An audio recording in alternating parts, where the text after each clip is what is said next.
Buenos días, chiquillos. Bienvenidos a una nueva clase de biología común. Esta es la clase número 39 y es clase de ejercitación de lo que vieron en la clase pasada. O sea, es una guía de ejercitación de ecología de población y ecología de comunidades, ¿ya?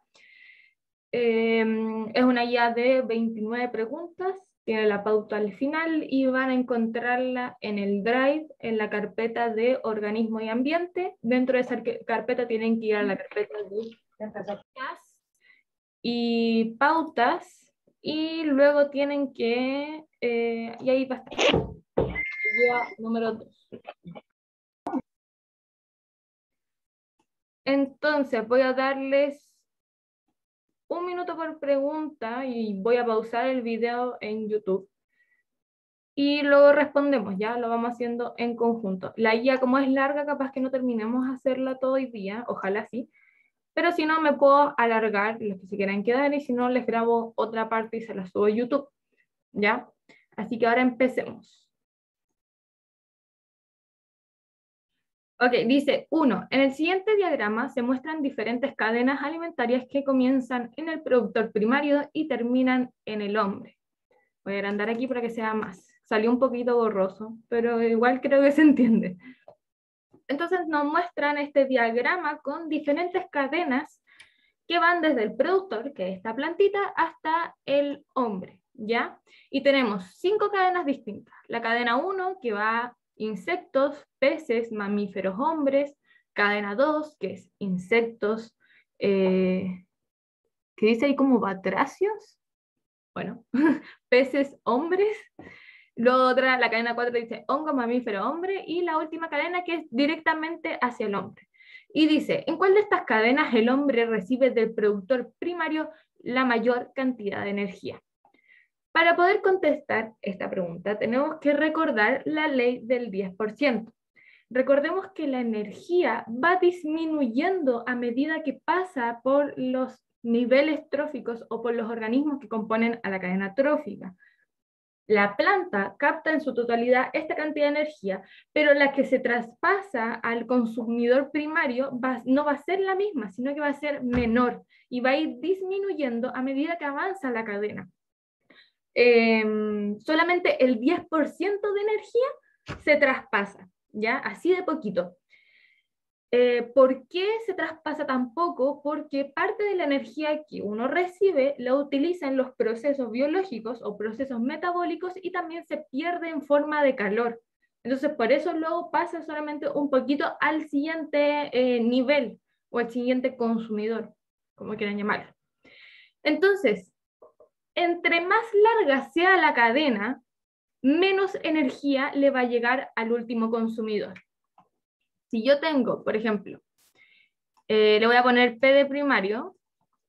Si yo tengo, por ejemplo, una cadena que está compuesta, o sea, P de productor primario, luego tengo el C1, el C2, y tengo otra cadena que es productor, consumidor primario, consumidor secundario, consumidor terciario. ¿Quién va a recibir más energía? Va a ser este, por ejemplo, el de esta cadena que el de esta cadena. Porque aquí hay más individuos y solo se va transmitiendo el 10% de energía. Entonces, entre más larga sea la cadena, menos energía va a recibir el último, ¿ya? Entonces, aquí tenemos que buscar la cadena que sea más corta antes de llegar al hombre. Y en ese caso es la cadena número 5. Por lo tanto, la respuesta correcta era la letra A. Si se dan cuenta, todas estas cadenas pasan, por ejemplo, la cadena 1 pasa por el insecto, por el pez, por el mamífero, y recién llega al hombre. Imaginen toda la energía que le va a llegar, súper poquita. Toda la energía que se pierde, le va a llegar súper poca energía al hombre. En cambio, si nos damos cuenta, por ejemplo, a la cadena número 5, hay una relación directa. Solamente está el hombre después de este productor, por lo que va a recibir mucho más energía que uno cuando está más último. ¿Se entendió? Porque es la respuesta correcta la A. Los que marcaron la C, la D y la E. Entonces, había que recordar eso, que se va traspasando, cuando hablamos de energía, la energía solamente se traspasa el 10%, o sea, muy poquito, ¿ya? Entonces, por ejemplo, Aquí tengo un ejemplo que dice, por ejemplo, cada 100 calorías de energía solar captadas por el pasto, solo 10 calorías se convierten en biomasa de herbívoros y solo 1 caloría de los carnívoros. Entonces, va de 10% de 10 en 10, ¿ya? Disminuye la energía, va disminuyendo a medida que avanza. La energía disminuye a medida que avanza. Recuerden siempre eso, ¿ya? Entonces siempre al último le va a tocar menos energía que a los que están más cerca del productor. Bueno, sigamos con la número 2. Renaudar. Bueno, dice, las relaciones energéticas entre cada nivel trófico de un lago se representan a través de la siguiente pirámide. En la base tengo las algas acuáticas, que serían mis productores. Luego tengo los zooplancton, peces, y aquí no me dicen nada, que sí. Después de peces debe seguir otro consumidor. Dice, a partir de ella se puede afirmar correctamente que en el nivel superior podría encontrarse el ser humano. Sí, podría perfectamente encontrarse el ser humano, porque el ser humano es una especie omnívora y nosotros consumimos peces, entonces podríamos estar donde está la X, ¿ya? Así que sí podríamos estar ahí. Luego dice, el nivel de los productores es el que contiene más energía, correcto, y tiene relación con lo que hablaba en la pregunta anterior. Los productores siempre van a ser los que tienen más energía, siempre, ¿ya? Gránselo a la cabeza, los productores. Luego dice, a medida que asciende la pirámide, la energía que se transfiere aumenta, y eso al tiro debieron haberle puesto que incorrecto. Y como pudimos aclarar en la pregunta anterior, no aumenta, sino que disminuye a medida que avanza la rama, o a medida, en este caso, que asciende la pirámide, la energía va a disminuir, no aumentar, ya solamente se traspasa el 10%. Así que la respuesta correcta sería letra C, 1 y 2.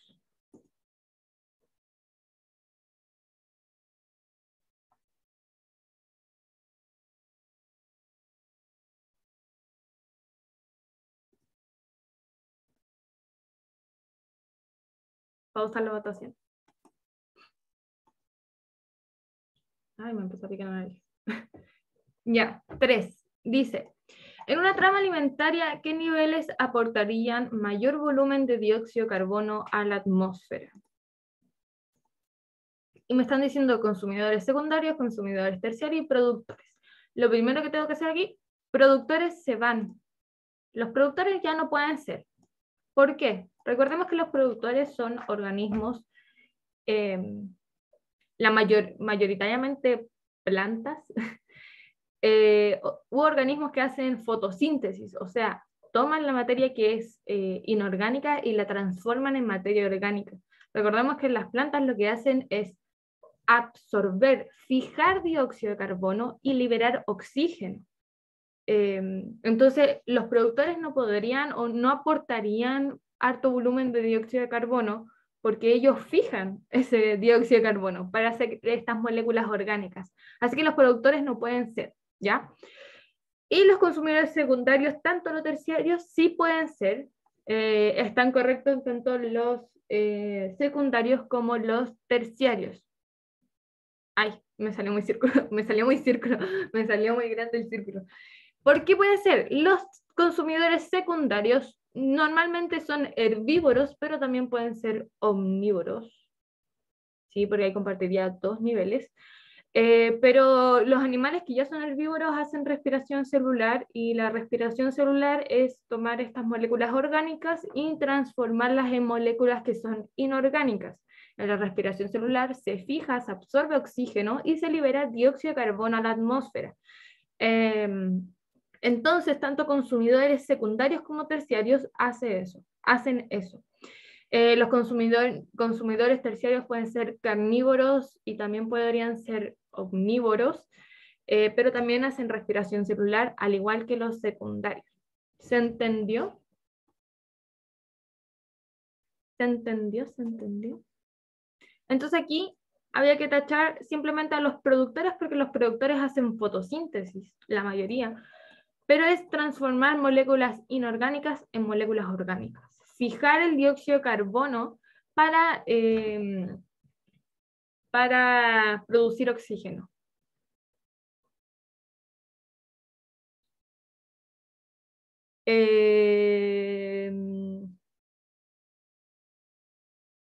Espérame, voy a pausar la grabación.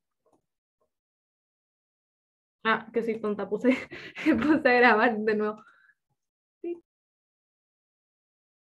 4. ¿Cuál de las siguientes opciones es un factor denso independiente que limita el tamaño de una población? Esta es típica pregunta. Siempre hay alguna pregunta con factores denso dependientes y factores denso independientes. Y hay que tener bien claro la diferencia de uno con el otro, ¿ya? Los factores que son denso dependientes van a ser factores en donde la densidad poblacional van a depender de ellos. O sea, van a ser factores que van a regular esa densidad. La densidad depende de esos factores. Por ejemplo, son la depredación, la competencia, la mortalidad, la natalidad, enfermedades. Todos esos van a ser factores en los que la densidad va a depender, porque se van a ir regulando gracias a esos factores. Por ejemplo, si una población aumenta mucho de tamaño, va a existir un aumento de competencia. Esta competencia, al aumentar, va a hacer que la población disminuya nuevamente en el tamaño hasta que adquiera, por ejemplo, ese equilibrio en el que está, ¿ya? Esos son los factores densos dependientes. Son factores en donde la densidad va a depender de ellos eh, y que son regulados por ellos. Ellos regulan, esos factores regulan el tamaño poblacional. Y normalmente, si aumenta la población, va a aumentar la probabilidad de estos factores. Por ejemplo, si aumenta mucho la población, va a caber la posibilidad de que también aumente la competencia. Por ejemplo, competencia en recursos, competencia intraespecífica. O también, si aumenta la población, puede que aumente la depredación. Y así, lo mismo que la natalidad y la mortalidad son factores que van a regular el crecimiento. En cambio, los factores que son denso independientes, que son los que nos están preguntando acá, van a ser factores que van a estar independientes o que van a alterar el tamaño de la población independientemente de su densidad. Aquí no es porque está muy grande o está muy grande el tamaño de la población que surja este factor para achicarla y regularla y que mantengan equilibrio, no. Aquí normalmente son factores ambientales. Son factores ambientales que pueden ser la mayoría de veces casualidades que me van a alterar, me van a limitar este tamaño. Por ejemplo, no sé, una inundación. Yo tenía mi población de insectos y vino una inundación y me mató a la mitad de esa población de insectos. Ahí no quiere decir que la inundación surgió para regularme esa población de insectos gigante que tenía. No, sino que fue algo casual que hizo que se me disminuyera mi población de insectos. No sé si se entendió la diferencia. Entonces, recuerden eso del nombre factor denso independiente, que es un factor que va a ocurrir independiente de la densidad de la población, ¿ya? Independiente. Por lo que no lo va a regular, simplemente lo va a alterar. O por ejemplo, no sé, un terremoto. Mi población está muy grande, pero no porque esté muy grande el terremoto dice, está muy grande la población, voy a hacer que terremotee para que disminuya. No, eso no pasa, eso es algo casual que ocurre el terremoto y por lo tanto pueden haber pérdidas y puede hacer que se disminuya. Pero no es algo que ocurre, ¿ya? Entonces, recuerden siempre que los factores densos independientes con la letra I son factores climáticos, ¿ya? Como inundaciones, sequías, aluviones, huracanes, terremotos, tsunamis, todas esas cosas, ¿ya? Son factores que no regulan, sino que lo alteran simplemente. pero no están hechos para regular a propósito. Entonces aquí la única que sería es la letra E, que dice el clima. Pude haberlo explicado de forma simple, pero quise explicarlo nuevamente para recordar y para que se quede grabado en la mente, porque siempre puede llegar a surgir una pregunta de factores densos dependientes y factores densos independientes. Yo les puedo haber dicho, ya, los densos dependientes son depredación, competencia, relaciones intraespecíficas, pero no, les quise explicar bien. Pero si quieren aprenderse la forma fácil, los dependientes son relaciones intraespecíficas, enfermedades, mortalidad, natalidad, depredación, competencia, son los típicos que salen. Y los independientes es todo lo que tenga que ver con clima, inundación, con desastres naturales en general, ¿ya? Espero que haya quedado claro la diferencia. Si alguien necesita que se lo explique de nuevo, todo bien, me dice nomás. Pasemos a la pregunta 5. Bueno, dice, pregunta 5. De acuerdo al principio de exclusión competitiva, dos especies no pueden tener simultáneamente el mismo, y la respuesta correcta es el mismo nicho.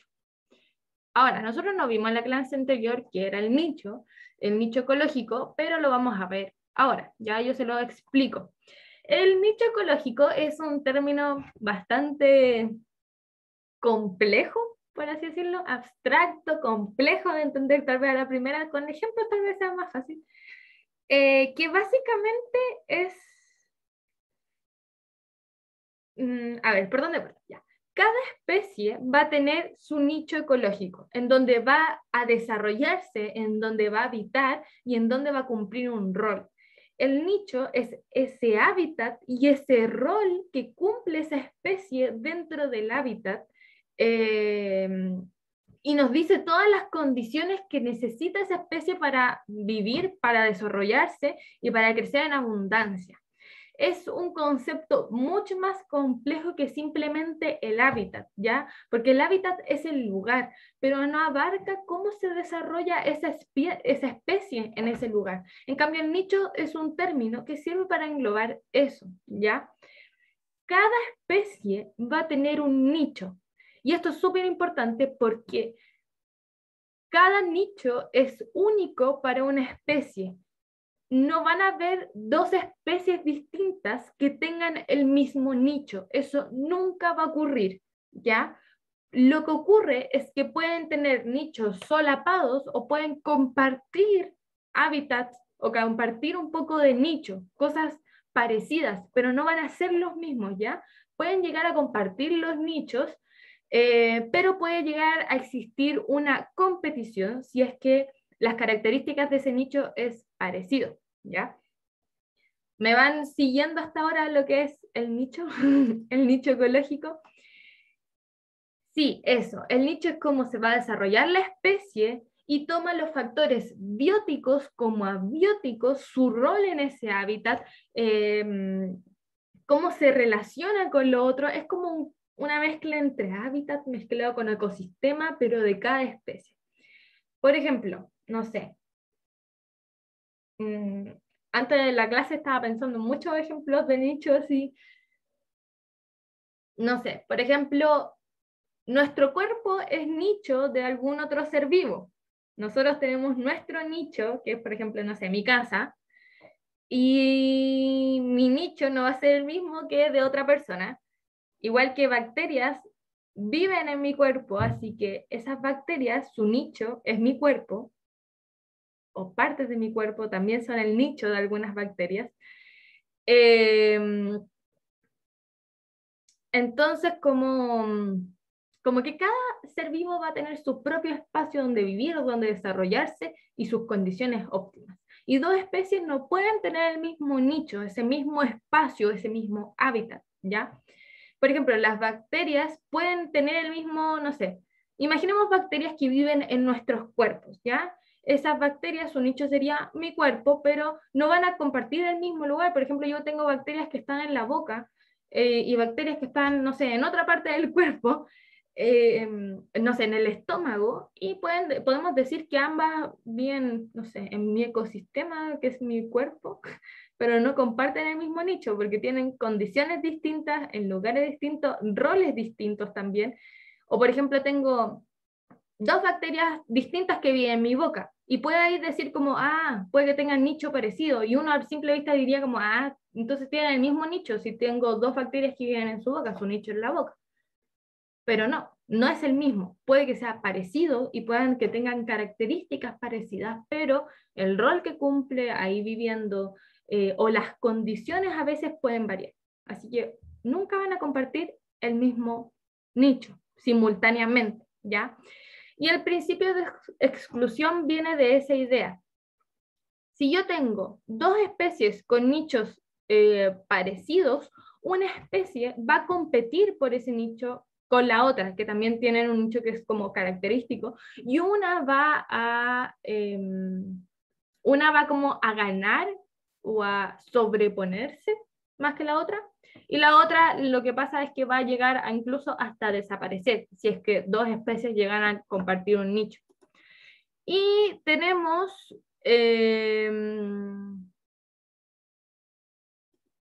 y también tenemos dos tipos de nicho, que es el nicho fundamental y el nicho real.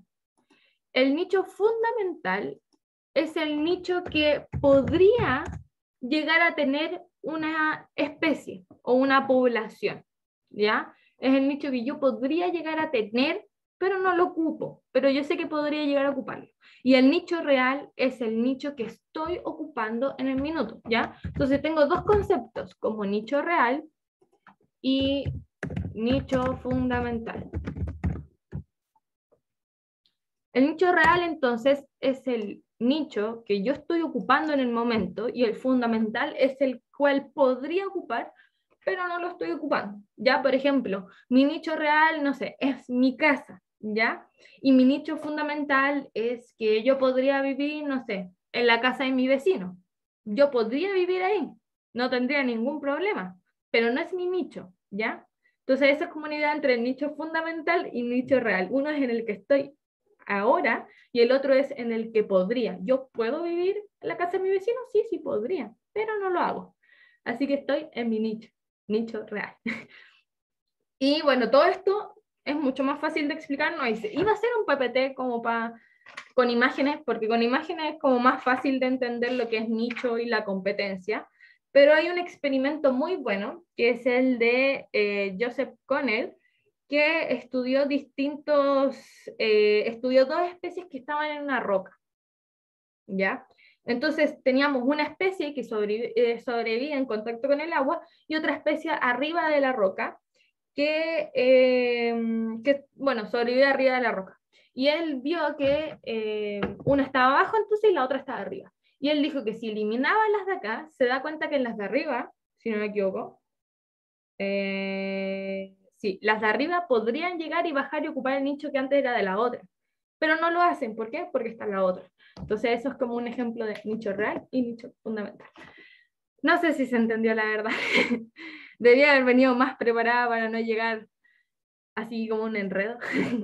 Pero es algo más complejo. Ahí en el chat estaban dejando definiciones exactas por si la quieren escribir en su cuaderno. Yo quería que entendieran qué era.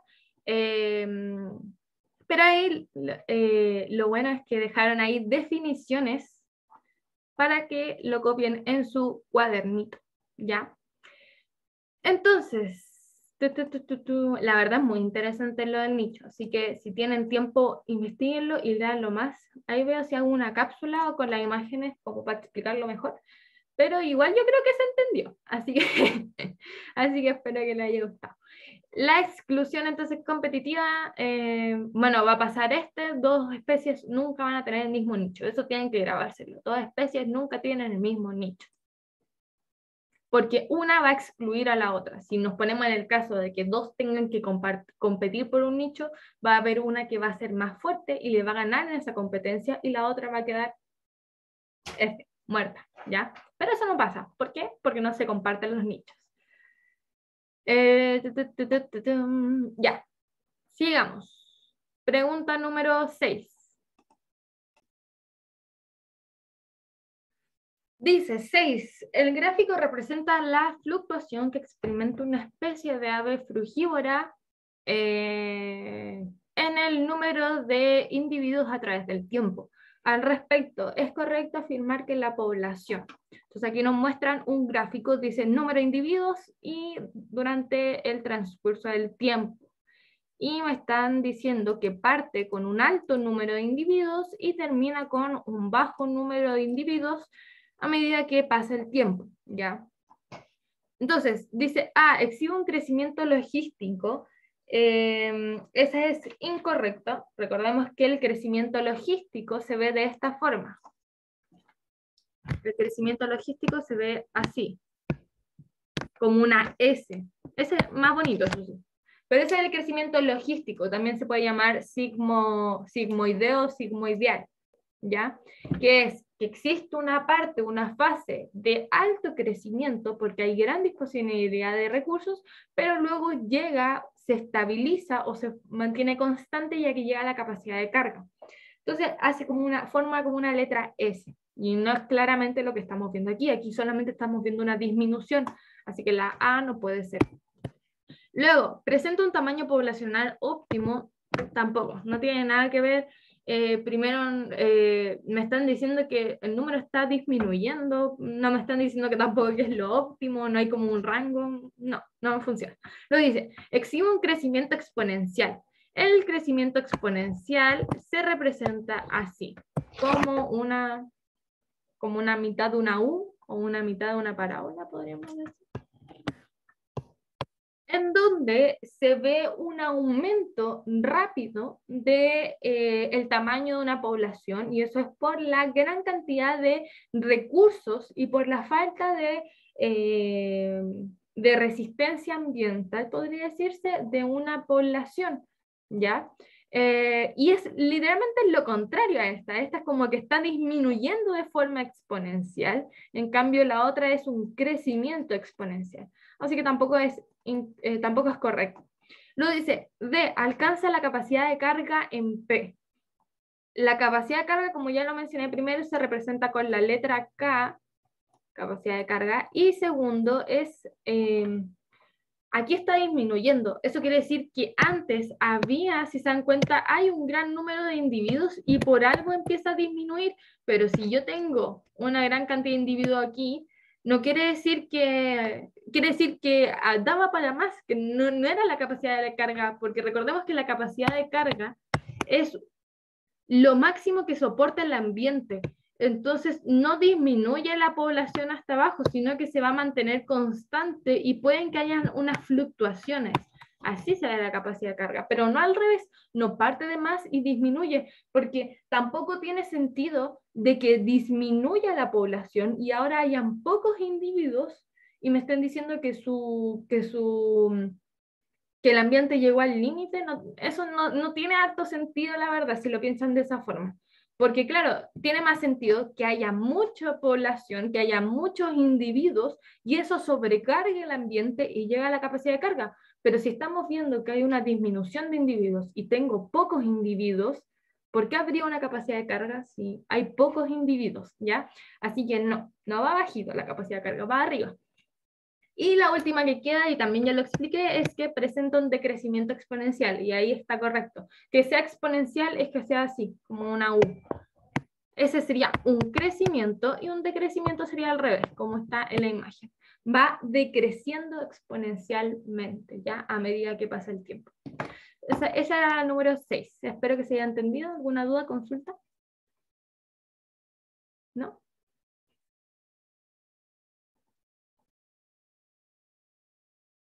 Dice, para escapar de sus depredadores en los océanos, los crustáceos se refugian en el interior de las esponjas, las que no se ven perjudicadas ni beneficiadas. Eso es un punto importante, así que lo destacamos.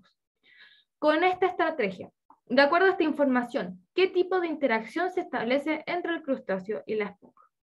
Entonces, nos están diciendo, primero, analicemos que el enunciado dice, para escapar de sus depredadores en los océanos, los crustáceos se refugian. Eso, si se refugian en algo, es algo positivo para los crustáceos, ¿no? Si los crustáceos están escapando de sus depredadores y logra esconderse o refugiarse, es algo positivo para ellos. Ahora, ¿qué pasa en el animal en que se refugia? Dice que las esponjas no se ven ni perjudicadas ni beneficiadas. Entonces las esponjas son cero, no están neutros, no le perjudican ni le benefician, le da lo mismo que esté ahí, no le afecta en su vida diaria. Entonces la relación que tenemos es de tipo más cero, porque uno se ve favorecido por esta interacción y el otro no le afecta en nada. Y aquí ya es como más memoria, tenemos que recordar cuáles son las interacciones que son interespecíficas en donde tenemos más cero, o sea, un beneficio y algo que sea neutro. La simbiosis no puede ser, la simbiosis es un concepto que engloba a las interacciones. La simbiosis es una interacción estrecha entre dos individuos. Y dentro de la simbiosis tenemos el comensalismo, tenemos el mutualismo, el amensalismo y el parasitismo. Dentro de la simbiosis. Entonces la simbiosis es como decir el título, que engloba a esas 4 alternativas, así que no puede ser, ¿ya? El comensalismo, que es la respuesta correcta, es más cero.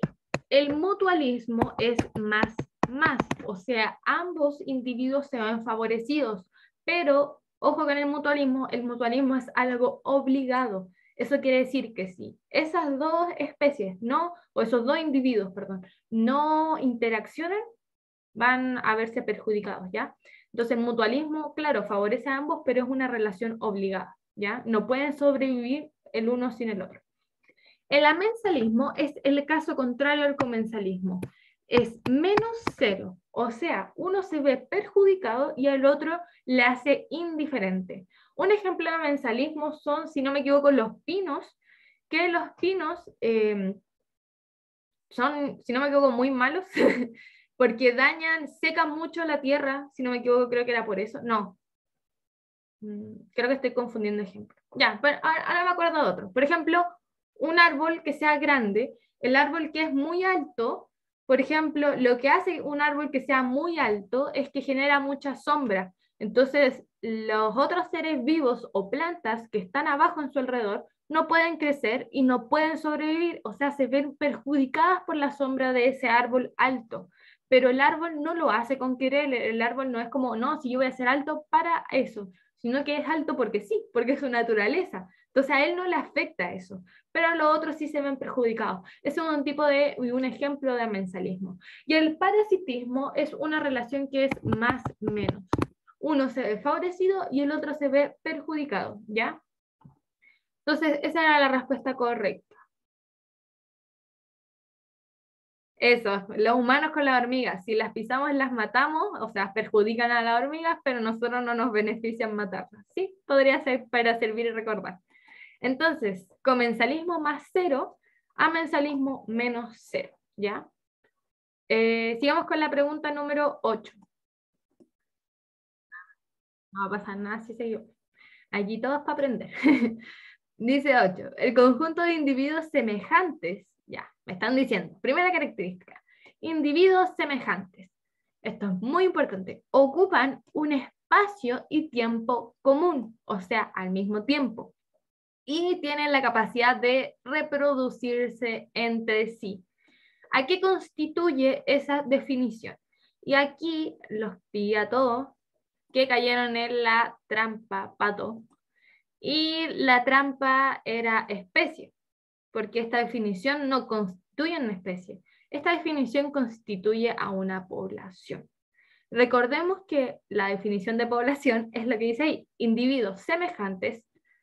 Lo más importante, esos individuos tienen que reproducirse y dejar descendencia fértil y ocupan un lugar y un espacio y un tiempo determinado, el mismo lugar y tiempo, al mismo tiempo.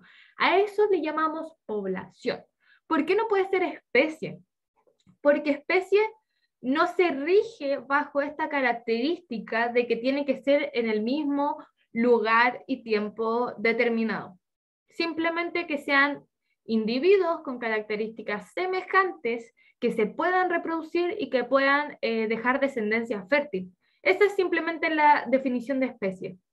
Ahora, ¿por qué no puede ser que ocupe un espacio y tiempo común? El pensamiento. El ejemplo más fácil y más simple, de simple vista, somos nosotros los humanos.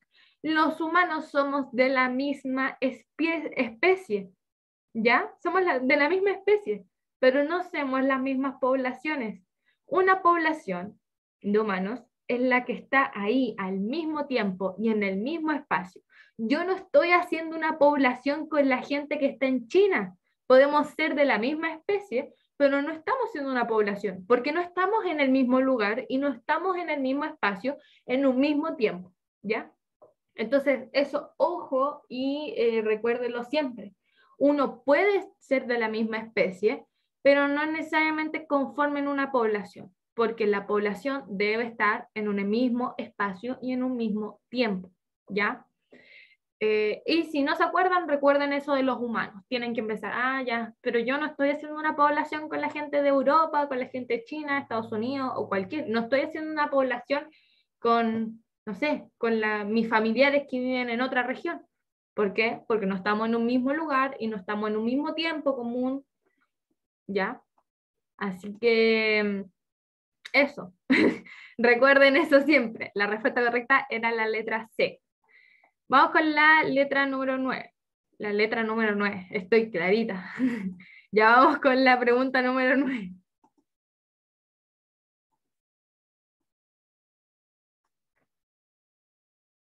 Bueno, dice 9. Para calcular la productividad primaria neta en un ecosistema, a la productividad primaria bruta se le debe restar. Aquí la respuesta correcta es la energía utilizada por los productores en el proceso de respiración. Ahora, ¿por qué es eso? Hay algunos que no saben tal vez qué es la productividad primaria neta, ni productividad bruta. Según la FED, dijo que no entraba, si no me equivoco, pero uno nunca sabe, y mejor pasarlo y que por lo menos lo hayan visto y se acuerden de algo a no haberlo nunca, ¿ya? Así que yo igual puse la pregunta porque más encima era una pregunta de un DEM repasado, de una prueba, un ensayo pasado, que sacó el DEM, ¿ya? Así que igual lo pongo por si acaso. Ya, la productividad primaria es la cantidad de energía lumínica que se va a convertir en energía química. Esto primero es algo que pasa en los productores, ¿ya? Y es toda la energía lumínica que agarran, o la cantidad total de energía que agarran en total, para pasarla a lo que es energía química, ¿ya? A esto se le va a llamar productividad primaria. Y existen dos tipos de productividad primaria. La productividad primaria que es bruta, que es la que me mencionaron ahí, y la productividad primaria que es neta. La productividad primaria bruta, que se ve con las siglas PPB. La productividad primaria bruta se refiere a la cantidad de energía que va a ser captada por los productores, va a ser guardada como materia orgánica y también va a ser almacenada en un área y tiempo determinado. O sea, es la energía que capta las plantas y que almacenan, que van a ocupar a futuro, ¿ya? Esa es la productividad primaria bruta. Tenemos, y la productividad primaria neta, que es la sigla PPN, es la cantidad total de energía captada por los productores, pero se le resta la energía que utilizan estos para el proceso de respiración.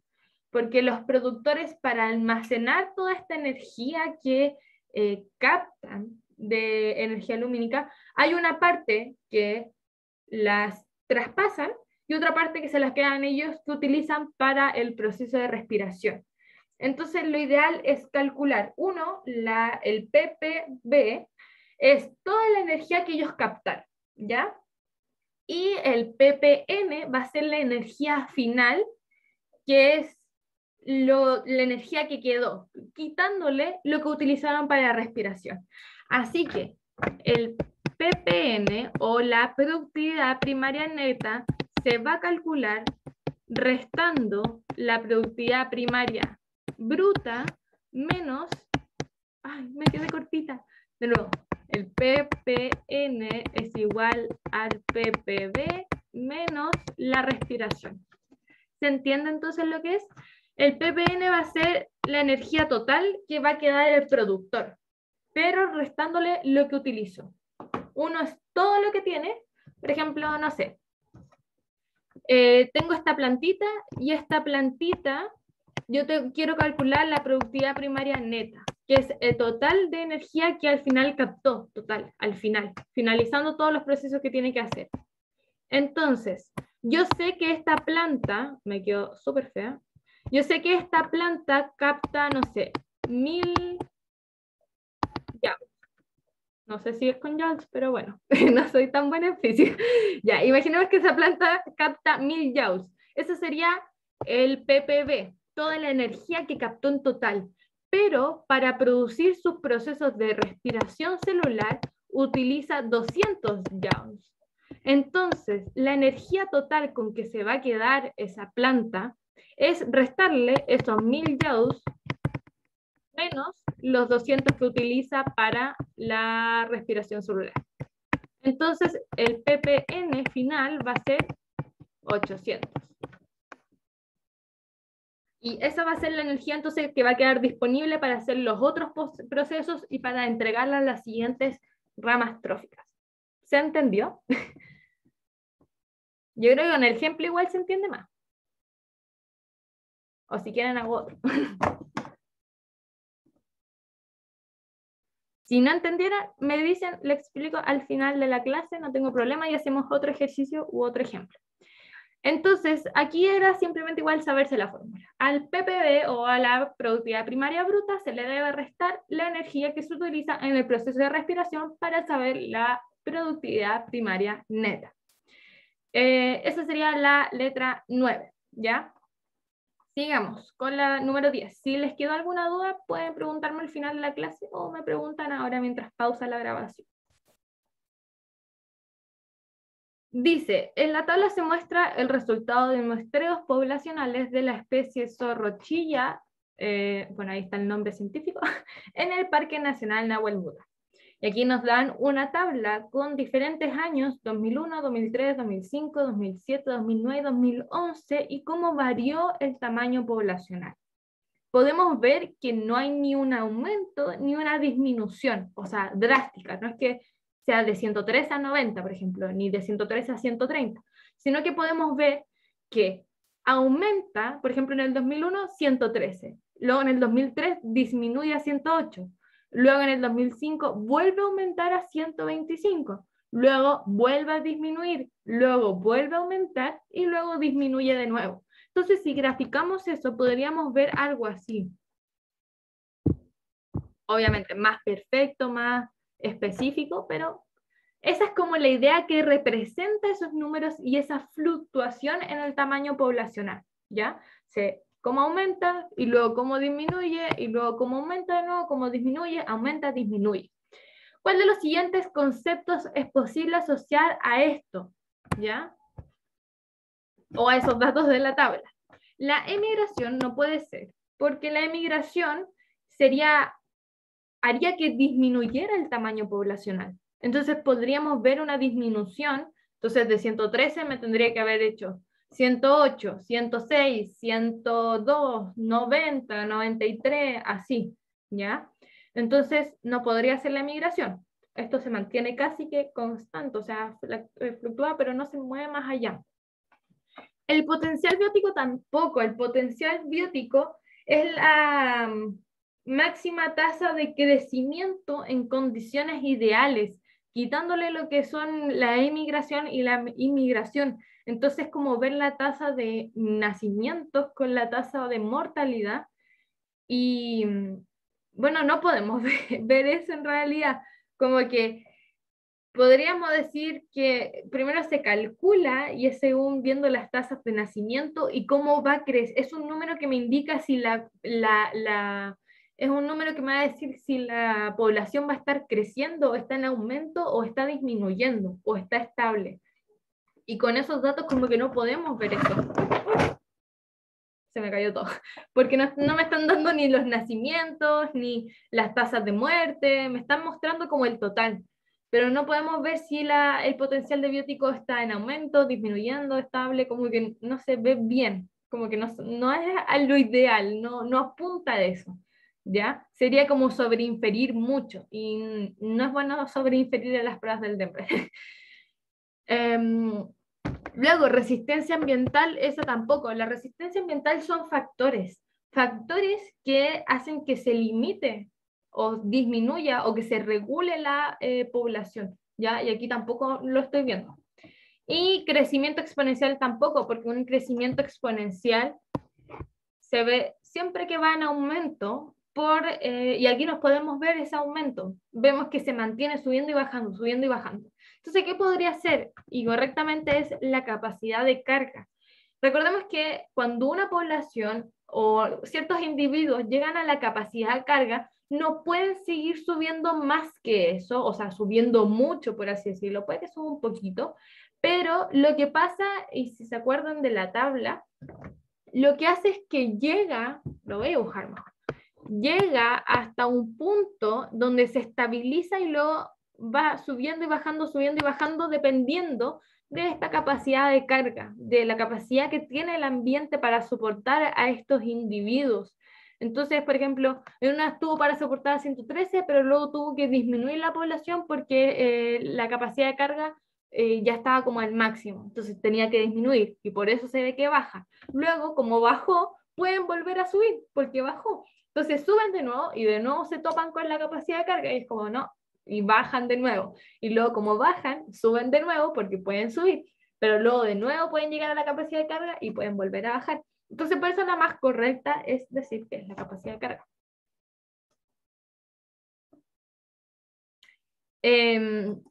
Así que eso. ¿Alguna duda, consulta?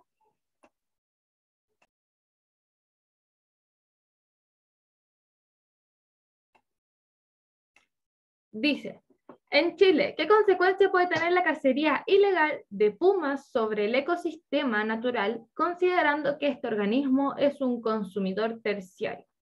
Borremos aquí, hagamos el dibujito. Entonces me están diciendo que están cazando a los pumas, que son ilegales, o sea, no los pumas, sino que la cacería es ilegal, y están cazando a estos pumas que son consumidores terciarios. Entonces, hagamos, los productores. Luego vendrían los consumidores primarios, los consumidores secundarios y el consumidor terciario, que sería este tipo. Si lo empiezan a cazar, quiere decir que va a haber una disminución del consumidor terciario.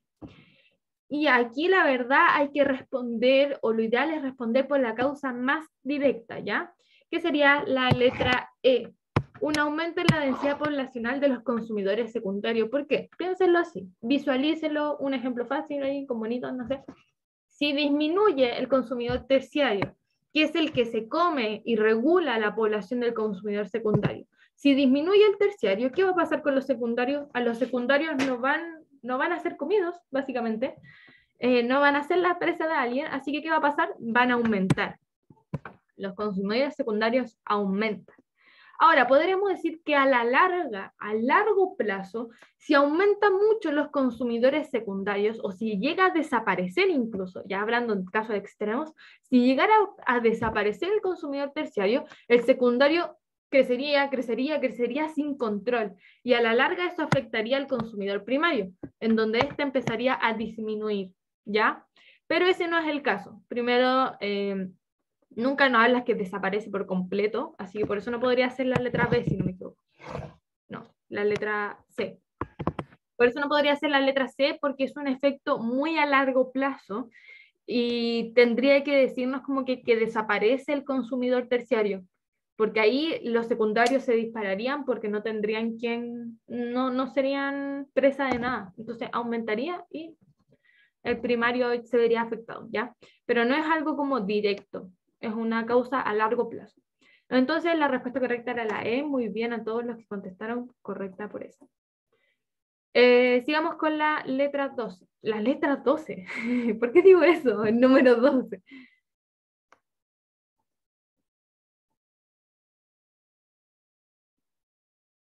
Ya, a ver. Ya, esta estaba más complicada porque hay como que saber qué tipo de animales son cada uno. O sea, la alimentación. Dice, el pingüino emperador se alimenta tanto de peces como de zooplancton. Continuamente debe desarrollar estrategias para no ser depredado por focas. De acuerdo a esta información, ¿qué rol cumple el pingüino en la cadena alimentaria y qué tipo de alimentación presenta? Ya, entonces me están diciendo que entonces el pingüino se alimenta tanto de peces como de zooplancton.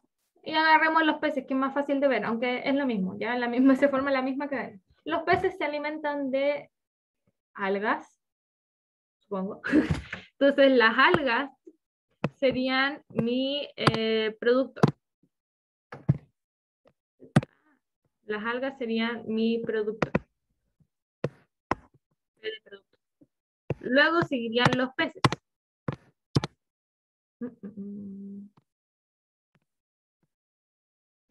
Los peces, que sería mi consumidor primario. Luego vendría el pingüino, que sería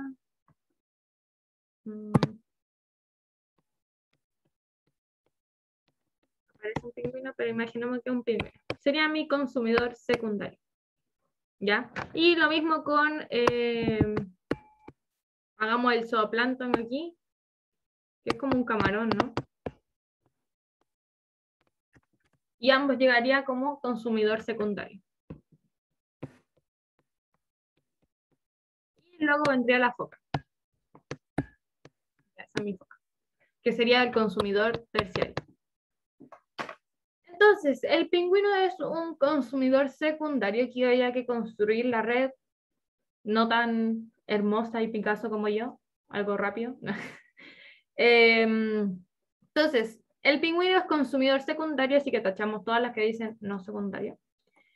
Y ahora hay que saber si es omnívoro o carnívoro. Y había que saber entonces que, bueno, esto es un animal y esto también es un animal, así que vendría siendo un carnívoro.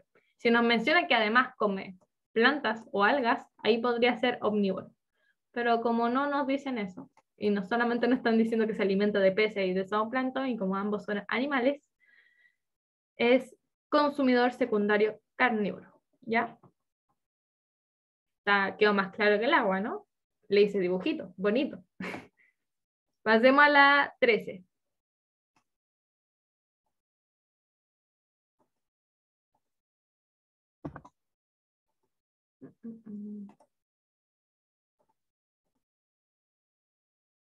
Si los siguientes individuos pertenecientes a una trama trófica estuvieron expuestos a igual concentración de un tóxico lipofílico y por el mismo tiempo, ¿cuál presentará una mayor concentración por efecto de la bioacumulación? Y la bioacumulación también es un proceso,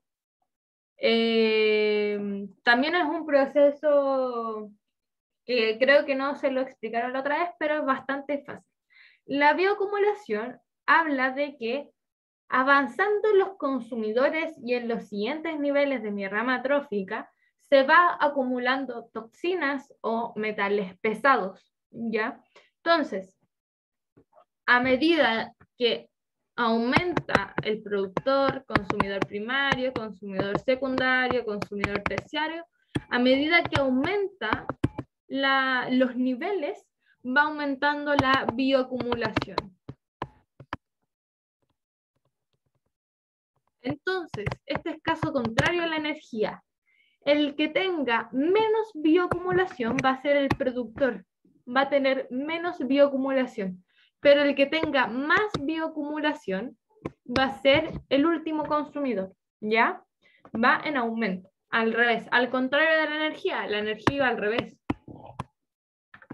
La energía aumentaba en los productores y disminuía en el último consumidor, y la bioacumulación es lo contrario. Entonces, por ejemplo, si, no sé, tengo una alga y esa alga adquiere una toxina, luego esa alga es comida por un consumidor primario, ese consumidor primario va a adquirir esa toxina, luego esa toxina va a pasar por el secundario y luego ese secundario le va a pasar la toxina al terciario. Y el terciario se va a quedar con esa acumulación de tóxico o de metal pesado que haya adquirido cualquiera de los otros al principio, ¿ya? Entonces aquí había que ver cuál de esos podría ser el último consumidor y cuál podría entonces adquirir esta bioacumulación, esta concentración. Las plantas no se eliminan al tiro porque son las que menos tienen, ¿ya? Van a ser las que menos bioacumulación tengan. Y aquí habría que seguir, después de la planta yo apostaría que viene el conejo, así que no. Luego del conejo vendría la serpiente, espero.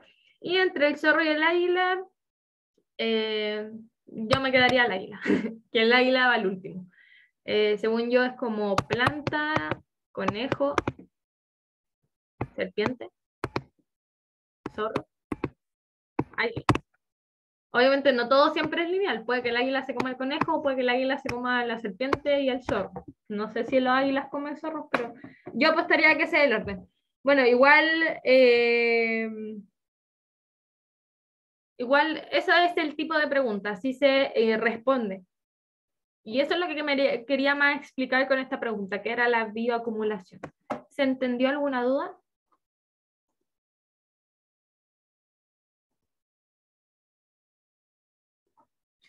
Dice, 14. El esquema representa una cadena trófica. Tenemos el pasto, que sería el productor, luego pasa los insectos, que sería el consumidor primario, los zorzales y por último águilas, ¿ya? Luego dice, respecto a esta cadena, es correcto afirmar que el nivel de los zorzales, los de acá, hay más energía que en el nivel del pasto. Eso es totalmente incorrecto. Recordemos que el que más energía va a haber disponible es para el pasto. Para los otros va disminuyendo el 10%. Luego dice, solo pasa el 10%, perdón. Luego dice, en las águilas hay más energía disponible que el de los zorzales. Eso es incorrecto. El de los zorzales va a haber más energía que en las águilas, ¿ya? Porque los zorzales le va a entregar solamente el 10% a las águilas.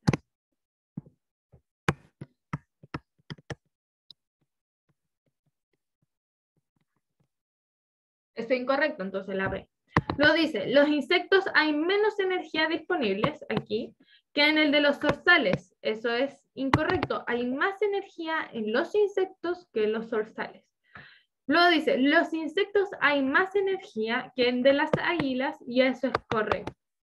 Los insectos vienen seguidos del productor, así que sí o sí van a tener más energía que el último consumidor. Recordemos que el último consumidor es el que tiene menos energía.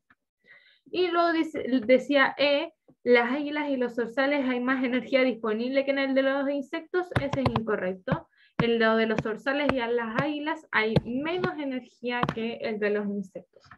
Recordemos que es así. ¿Quedó claro por qué es la letra D? ¿Alguna duda? Consulta. Sigamos con la 15. Ya, vamos. Dice 15.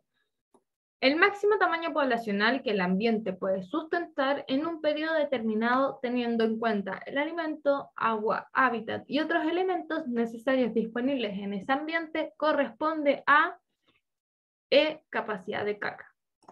Recordemos que la capacidad de carga, como dice la definición, es el máximo tamaño que puede tener la población, porque es la máxima como cantidad de recursos que tiene el ambiente para sustentar esa población, ¿ya? El ambiente tiene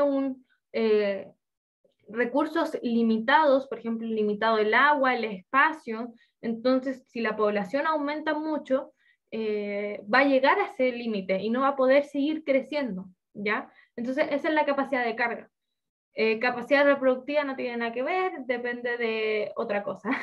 La capacidad de crecimiento depende de otros factores, como otros factores. El crecimiento de una población es lo mismo que capacidad de crecimiento, depende de otros factores como la densidad, el lugar, los factores bióticos, los factores abióticos, el potencial biótico, la inmigración, la tasa de nacimiento, la tasa de mortalidad, todo eso depende del crecimiento de una población. Y el equilibrio poblacional, eso tampoco tiene que ver. Entonces sería la E, capacidad de carga, y eso es un concepto muy importante, así que recordarlo siempre. Sigamos con la 16. En un ecosistema se han realizado mediciones de un contaminante, llegando a determinar que su concentración es mayor en el tejido graso de los organismos que pertenecen a niveles tróficos superiores. En base a esta información, es correcto concluir que el contaminante se bioacumula, que es lo que estuvimos estudiando o definiendo en unas 2 preguntas, creo que 3. Bueno, y ahí está la definición de bioacumulación. Es que contaminantes se van concentrando y van aumentando la concentración a medida que aumente los niveles tróficos, ¿ya? Porque se va acumulando. No es capaz de degradarlo, de metabolizarlo. Entonces se acumula, ¿ya? Entonces la respuesta correcta es la letra A. La pregunta 17.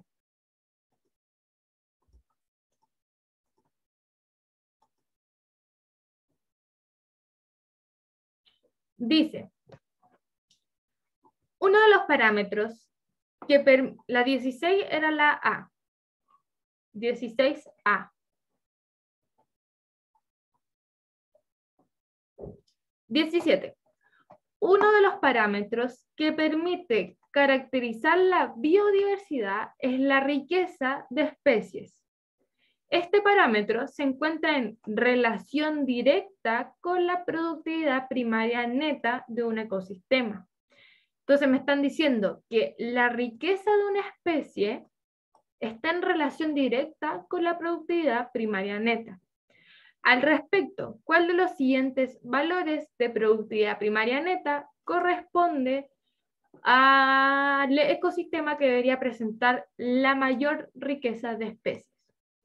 Y aquí, a pesar de no saber lo que es riqueza o productividad primaria neta, se podía contestar simplemente analizando el enunciado, porque me están diciendo la respuesta ahí mismo.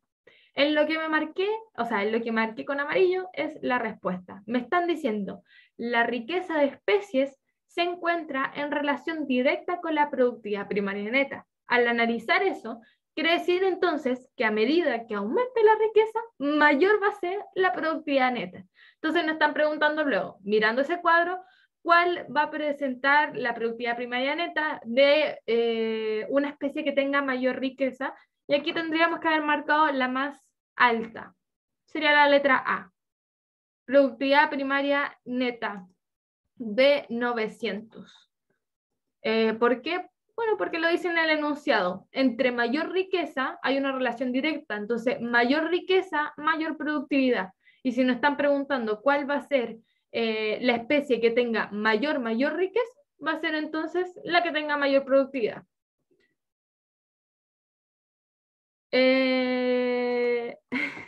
Así que eso sería. ¿Se entendió la pregunta 17? No sé si es bueno eso, Tomás, lo que pusiste último, no sé si es bueno o malo, pero ¿se entendió? Ah, ya. Eh, Te sentiste en el colegio ahí, regañado. Ya, lo bueno es que se haya entendido. Saliera como saliera, se entendió. Pero esta pregunta era más de comprensión de lectura. Así que eso.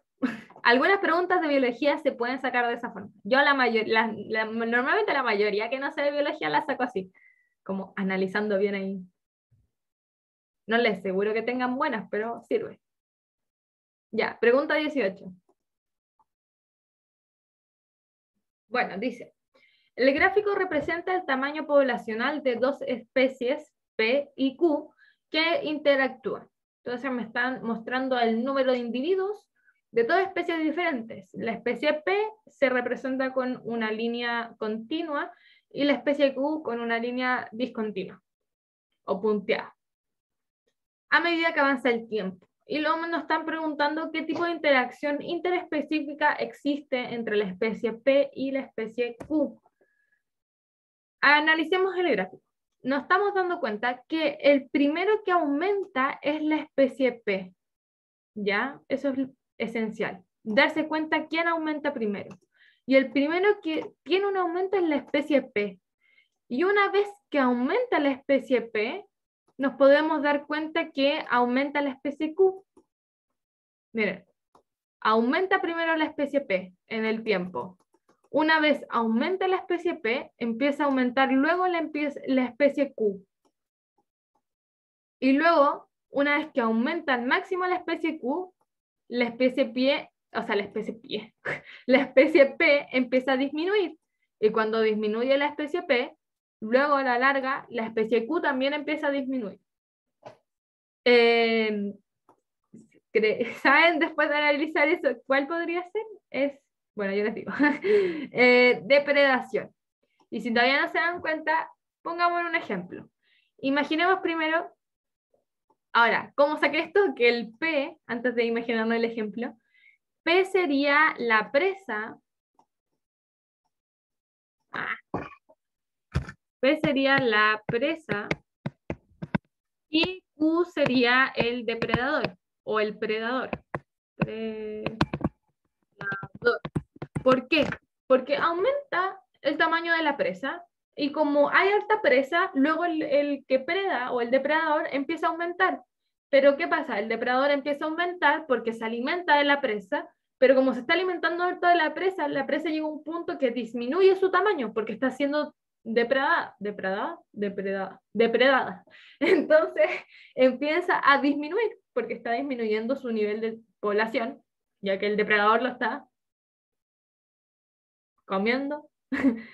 Entonces disminuye la presa y como disminuye la presa, el tamaño poblacional del predador o del depredador también va a disminuir porque no van a comerse a la presa que queda poco. Y luego, como disminuye los niveles de depredador, vuelve a subir los de presa. Y así sucesivamente. Imaginemos, no sé, el conejo y un zorro. Tengo mi población harta de conejos y aumentan porque no hay ningún depredador que los case. Entonces esta población de conejos aumenta, pero luego llega el zorro. Y el zorro, como dice, oh, medio buffet de conejos, hay caleta de conejos. Entonces empiezan a comerse a los conejos, Entonces los depredadores, como tienen gran disponibilidad de alimento, empiezan a aumentar en individuos, ¿ya? Imagínenselo en su mentita. Y luego, como aumenta la cantidad de zorros, disminuyen las de conejos, porque aumentan las de zorros, empiezan a comer más conejos y los conejos ya empezaron a achicarse y empieza a disminuir de nuevo la población de conejos. Como disminuye la población de conejos, el depredador no puede arriesgarse a que se quede sin comida, así que también empieza a disminuir la población de depredadores. Como disminuye la población de depredadores, de nuevo la presa, como dice, no tengo tantos depredadores ahora que me coman, puedo seguir entonces reproduciendo. Entonces vuelve a aumentar el tamaño poblacional de la presa, o sea, del conejo. Entonces, como no tiene ningún depredador, como disminuyeron, vuelven a aumentar.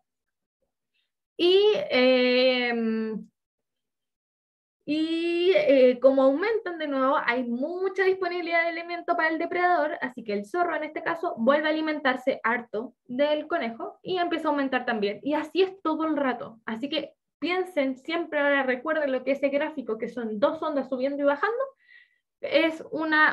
habla de depredación. Ahora, algunas preguntas varían preguntándote cuál es la especie de línea punteada o cuál es la especie de Q. Y ahí ustedes por eso tienen que diferenciar cuál es la presa y cuál es el depredador, porque a veces te los preguntan así, no con qué tipo de interacción, sino que te preguntan cuál es la presa, cuál es el depredador, y ustedes tienen que decir si es P o si es Q. Pero ya saben que la presa siempre crece antes y luego crece el depredador, ¿ya? Así que así lo identifican, porque no tiene sentido que el depredador crezca en tamaño poblacional siendo que hay muy poca presa. No tiene sentido, ¿ya? Así que piensen eso, siempre piensen con ejemplos simples, ejemplos que les generen sentido, ¿ya? ¿Por qué no puede ser mutualismo? Porque el mutualismo es una interacción que favorece a ambas especies. Y la depredación, como se ve aquí, no favorece a ambas especies. La depredación perjudica a una especie porque limita su tamaño poblacional y a la vez favorece a la otra. La presa se ve perjudicada porque limita su tamaño, pero el depredador o el predador se va a ver favorecido porque se puede alimentar. Entonces es una relación de más menos, ¿ya? Ahora, estas fluctuaciones ocurren porque se va agotando la presa, entonces por eso disminuye y luego vuelve a aumentar, ¿ya? Eso ocurre. ¿Se entendió? Quiero que quede claro el análisis de este gráfico.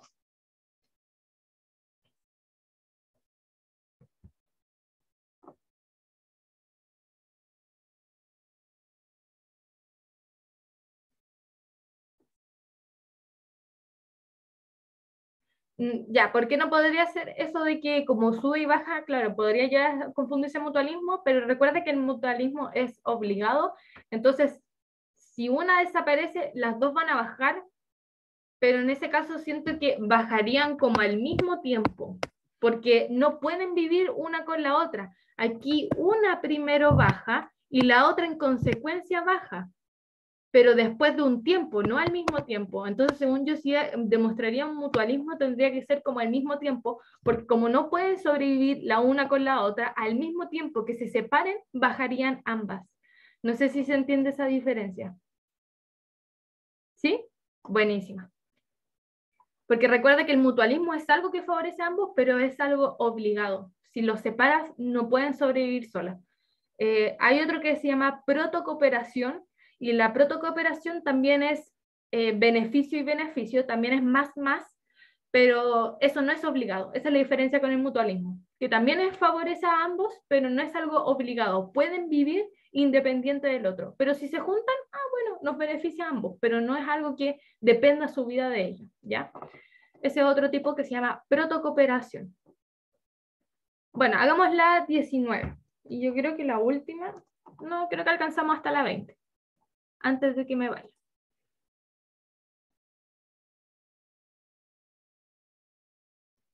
Ya. Dice, 20. En la trama trófica, ¿qué organismos ocupan más de un nivel trófico? Para contestar este tipo de preguntas tenemos que buscar siempre el productor, ¿ya? Entonces, identifiquemos cuáles son los productores. Sería, voy a escribir productor con el lápiz verde. Los productores va a ser con lápiz verde. Entonces, las plantas con semillas serían un productor y el pastizal sería otro productor. Ya tengo dos productores. Esos dos son productores. Luego, veamos cuáles son los consumidores. Luego tendría un consumidor primario, que serían los insectos, y después tendría un consumidor secundario, que serían las aves insectívoras. Luego, de los insectos salen los reptiles como un consumidor secundario, porque es primario-secundario, yéndonos hacia la otra red. Y llegaríamos al zorro como un consumidor terciario.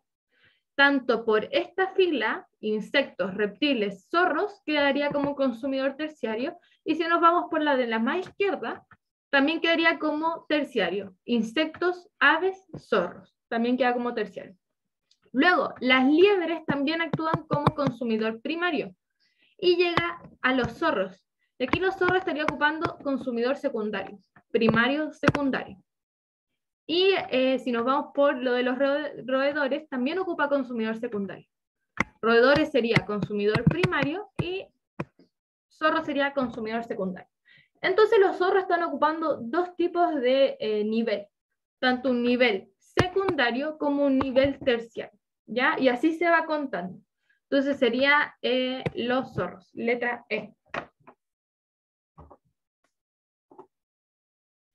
¿Se entendió?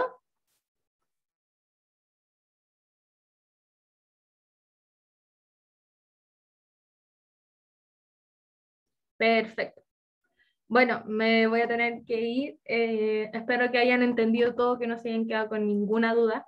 Si les queda alguna otra duda, pueden escribirme, no tengo ningún problema. Me gusta ecología, así que no tengo problema en eso. Nos vemos. Gracias, Trini. De nada. Nos vemos el próximo martes, espero que de verdad hayan entendido. Y voy a subir la otra grabación de la siguiente parte del video en unos días más, yo creo que mañana. Bueno, chao.